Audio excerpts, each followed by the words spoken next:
চলো মাংস কেনার জন্য বেরিয়ে পড়েছি।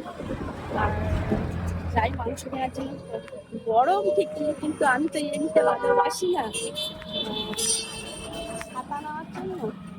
তো ছাতা নেওয়া হয়নি, একটা ওড়না নিয়ে নিয়েছি। আর তোমরা দেখলেই তো অবাক হয়ে যায়, কারণ আমি এত মানে কাটার ড্রেস আমাদের কমই করি, কারণ এটা অনেকটাই কাটা, দেখলে তোমরা বুঝতে পারবে। তো জাস্ট একটু ছড়িয়ে দেখো হালকা করে। তো দেখো এই যে অনেকটাই মানে কাটা, সেই জন্য একটা ওড়না নিয়ে নিয়েছি।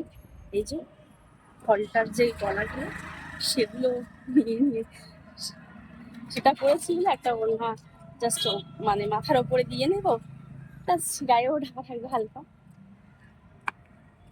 তো এখন যাচ্ছি মাংস কেনার জন্য, মাংস কিনে বাড়িতে আসবো।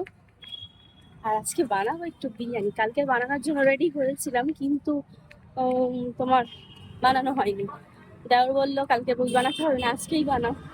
তো আজকেই বানাবো, পরে তোমাদের সঙ্গে বিরিয়ানিটা কিভাবে বানাচ্ছি কি করছি শেয়ার করবো, ঠিক আছে?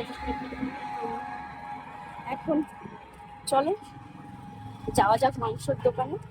বাড়িতে এসে তোমাদের সঙ্গে শেয়ার করবো যে বিরিয়ানি আমি কিভাবে বানাচ্ছি। চলো টাটা।